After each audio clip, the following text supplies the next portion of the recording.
Connor, the NHL draft is just days away. How are you feeling now that the big day's almost here? Obviously, it's very exciting. It's a day that you dream of. I mean, I've certainly been dreaming about it for a long time. I know my family's just as excited. I mean, they're just as much a part of it than anyone else. I mean, my dad obviously has been a huge part of it, driving me to the rink, coaching me for all those years. I mean, he's taught me everything I know, and obviously mom and has been there, brother, grandparents, the whole deal. I mean, it's I'm very lucky to have the group around me that I do, and this day is just as much about them as it is for me. You know, I think every kid grows up dreaming of playing in the National Hockey League. Everybody sees himself hoisting the Stanley Cup. But I think for you, it was a realistic objective to have this moment, the draft, to be the #1 overall pick. When was the first time that you started to visualize hearing your name called and going up on that stage? It's been something I've been thinking about since I can remember. I mean, obviously it's a little bit embarrassing when someone comes up to you, an 8-year-old kid, and they say, "Well, what do you want to do?" You say, "Oh, I want to play hockey," and they obviously kind of look at you like you're pretty crazy and like, "Oh, you better have a backup plan." But for me, it was just something that I've always wanted to do. It's what I love doing, and I wasn't gonna let no be the answer. And obviously, the NHL draft isn't playing in the NHL, but I mean, it's the first step towards and ultimately realizing your goal. I know that Edmonton hasn't officially declared that you're the #1 pick, and you're not presumptuous enough to say you're going to be the #1. Let's put all that aside for a moment. What's it going to mean to you to be an Edmonton Oiler? Yeah, I mean, if I'm fortunate enough to be drafted by them, I mean, it'll be a tremendous honor. I mean, you look at the history of all the cups and all the greats who have gone through there. I mean, no disrespect or anything like that to Bobby Orr or anything like that. I mean, because I love Bobby more than anything, but everyone says Wayne is the greatest of all time or whatever, and whether he is or not, I mean, that's not up for me to decide. Obviously I love Bobby, but he was an Oiler. He was a great Oiler, and Mark Messier, Yuri Curry, Paul Coffey. I mean, the list goes on, and I'm so looking forward to the opportunity that that could be where I'm headed. Have you spent any considerable time in Edmonton? Did you ever play in the brick tournament when you were a little guy? Or? No, I haven't spent too much time in Edmonton. I've been there once. It seemed like a pretty nice spot. So, looking forward to maybe getting to know it a little bit better. I don't know. I don't want to say anything too. I think you will. I know you spent some time with Wayne Gretzky at the Hockey Canada ring ceremony. I know that you got to meet Mark Messier at the Stanley Cup final. The two greatest Oilers of all time. What did they impart to you about being an Oiler? Just how proud that they are to say that they've been Oilers, and how much they think I'm gonna enjoy it if that's where it is. I mean, they obviously loved it, and they played at a time where being an Oiler was like being a Blackhawk, I guess. I mean, I guess that'd kind of be similar, but obviously they've gone through their struggles, and now they're picking first again, but there's lots of reasons to feel so good heading into what looks to be maybe my future. Connor, I know there was a picture from last week with Wayne Gretzky, yourself, and Sidney Crosby, and everybody immediately dubbed it the past, present, and future of hockey, the same as when you got the picture taken with Mario Lemieux and Sidney Crosby. When people talk about that in those terms, how does that make you feel? It's so humbling, obviously, to be with those guys and just talk to them and get a chance to meet them. I mean, it's some big shoes to fill, whether they're saying all that and all that, but I'm just looking forward to the chance to go through the draft process, and if I play in the NHL, then we'll see what happens. But those are some seriously big expectations. I think any #1 overall pick faces huge amounts of pressure, but when you get labeled a generational talent, those things are sky high. And for what it's worth, I mean, I thought you came into this year with unrealistically high expectations, and you managed to exceed those, if that's possible. And so congratulations on that. How do you deal with the pressures and that level of expectation? Yeah, it's just a lot of self-confidence. I mean, there's a lot of people who put these expectations on you, and whether you meet them or not, that's for them to decide. So you just got to be confident in yourself and believe in your abilities, and you said that you didn't even think I could have a year like I had this year or anything like that, and I just believe that it was possible, and I was able to string together what was a pretty good year. So it's just believing in yourself and your abilities. Well, I think part of it might be your expectations are higher than anybody's anyways. Well, yeah, I'm pretty hard on myself and want to be the best player that I can be, and obviously I have some high expectations for myself, and that's just how it is. I mean, yeah. Wayne Gretzky's trademark is obviously number 99. Yours is being number 97. I would assume you're going to continue to be number 97. If whatever team drafts me lets me, yeah, for sure, that would be what I would want to do. Yeah. I don't think that'll be a problem. Aaron Ekblad was the number 1 pick last year, and I know you're friends with him. You guys share the same agency, the Orr Hockey Group. Has he offered any advice, or have you sought any advice from him on specifically getting through the draft day part of it? Not a whole lot. I mean, I know a bunch of guys who have been through the whole process, and everyone says the same thing. Just enjoy it, have a lot of fun with it, and take the time to enjoy it with your family, and because they're the main reason why you're there, and he was no different, and so I guess I'm going to take the advice and just try and enjoy it. What are you going to miss most about playing junior hockey? Just my friends. I mean, obviously there's nothing set in stone.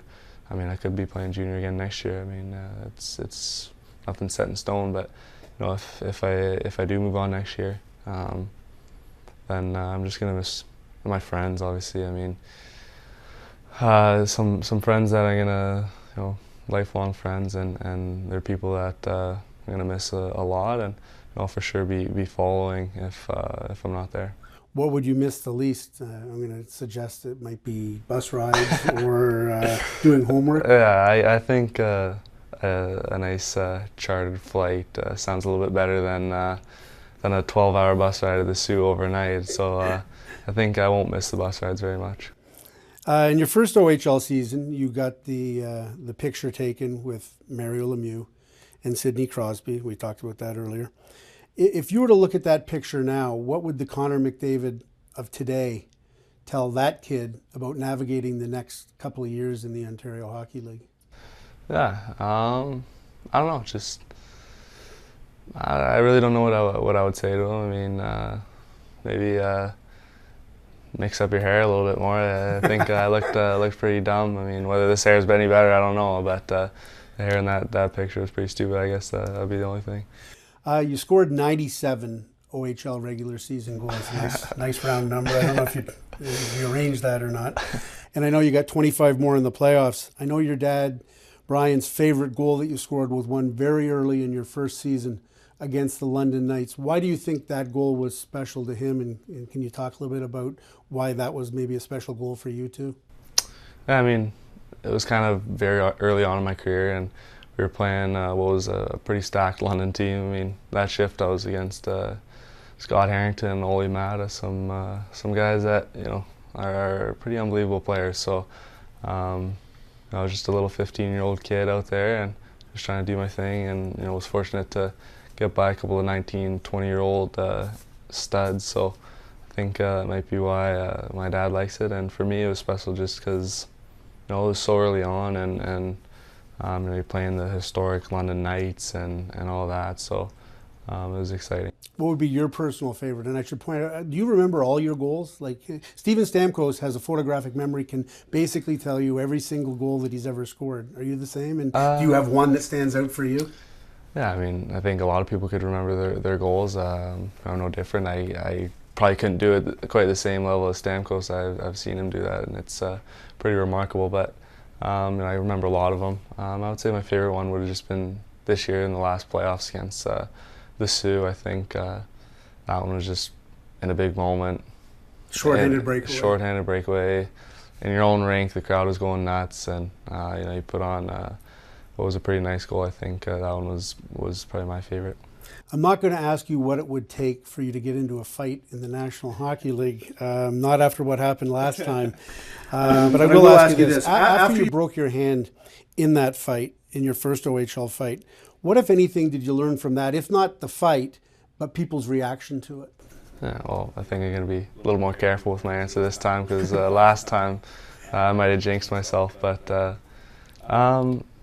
I think the reaction to my fight or whatever wasn't all positive. I mean, it is what it is, and got in a fight and got hurt. That's just what happens, and I wouldn't go back and change it. I would do the same thing every time, and it's unfortunate that you get hurt, but I wouldn't change it. And in terms of the reaction, you just can't really worry about that. I mean, I made my decision, and I got to live with it, and with what people are saying about it, you just can't worry about it. I think it's fair to say that you and Jack Eichel are rivals. You're going to be forever linked because of this draft, 1-2 in this draft. There's also the Canada-US angle from the World Junior Championship. I know you got to spend some time with Jack at the Cup final, maybe for the first time to get to know him a little bit. How do you view that rivalry?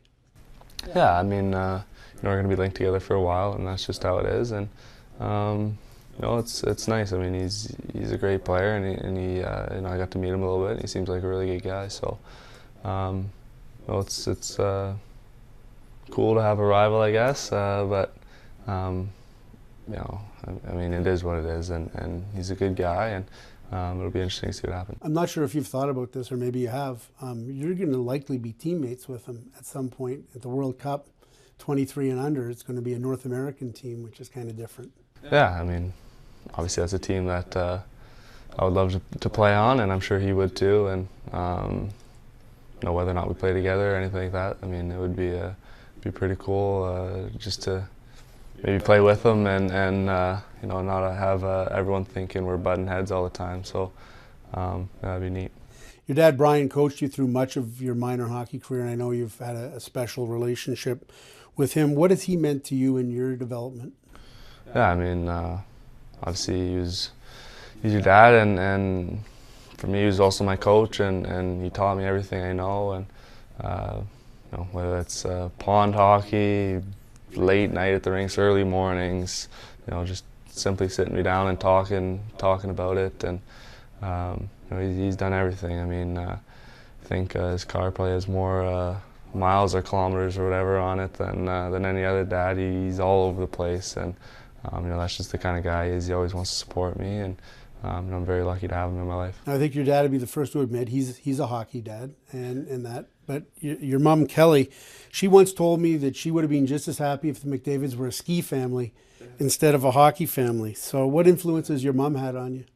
Yeah, I mean, if you rewind maybe 12 years ago, 13 years ago, I don't know, I think we made a little bit of decision. Life would have been a little bit different than it is today, but we would have been skiing. But my mom, she's been great. I mean, obviously hockey wasn't her ideal sport of choice, I guess, but that's what it is, and she supports me in anything I do, and she takes care of more the mom side, make sure I'm eating right, sleeping right, doing all that stuff, and she just kind of doesn't worry about too much of the hockey, and just like my dad, I'm very lucky to have her in my life as well. Right. Your brother Cameron's 4 years older than you, and I know he's very proud of you, but does he ever feel the need to tune up his little brother at any point? Not anymore. I think those days are behind us, but we for sure had some good battles, and he's the reason for a couple of scars up around in my eyebrows with the high sticks, playing pond hockey or whatever. I think that's what a younger brother's got to go through, and we have a great relationship now, and as kids, it's kind of funny looking back about almost how much we didn't like each other. We battled all the time, but now we just have such a great relationship, and he's always supporting me in whatever I'm doing, and I'm doing the same. He's going through a busy schedule right now with his new job and school and all that, so he's very much doing what he loves to do as well. And I know both of my parents are just as proud of him as me, and I'm just as proud of him as he is of me as well. So he's the best. You're as superstitious as they come, I would think. Any lucky charm or routine for draft day in particular?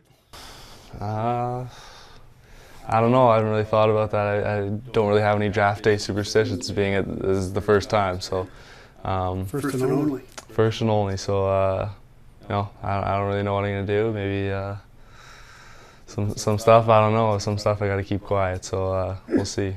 So there's no chance that we're going to see you in the Erie Otter Player of the Game suit at the draft? No. Oh God, no. I thought about it. Me and Stromer joked about it, but I think we've gone through enough scrutiny about wearing that suit. So we've both worn it a fair number of times. So I think we'll just be wearing the regular suits. Maybe Travis Dermott should have to wear it to help him get into the first round of notice. I think if he's wearing that suit, any scout or GM is going to get on that podium and just his eyes going to naturally go to him. But obviously, I think Travis one of the best defensemen available in this draft, and he doesn't really have to wear a suit like that to get noticed. Absolutely. Finally, last question. This is the house that you grew up in, and I know as a little kid in this basement, you used to bring your mom said you bring your stuffed animals down. They would be the fans, and that you'd play hockey in front of them, and you'd call play-by-play of yourself winning the Stanley Cup.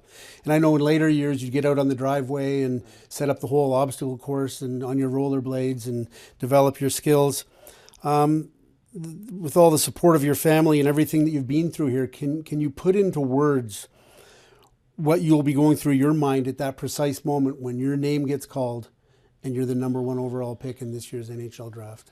Yeah, I mean, I don't even know what to think. I mean, I would just be so excited, so overjoyed, and I was very lucky to be around, all the great people that I have in my family. I know they're all going to be there, and it's going to be a moment that I'll never forget. So I'm very lucky.